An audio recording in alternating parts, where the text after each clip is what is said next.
Ayan, tayo po ay naglaga po ng mais. Ayan mga idol. Nagluto po ako sa sa Dikahoy.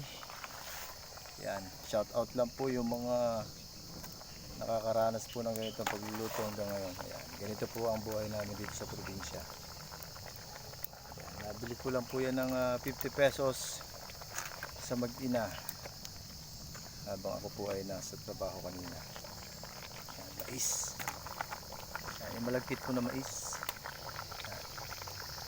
Ayan, medyo nag-iba na po ang kulay niya, baka maya maya ito pwede na kainin.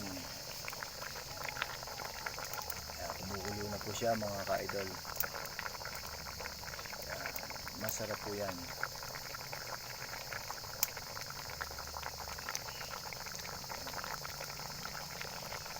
Buhay probinsya, ganito po sa amin.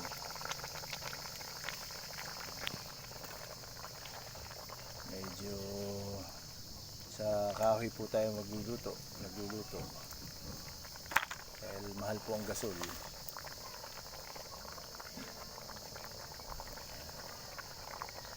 Kumukulo na po.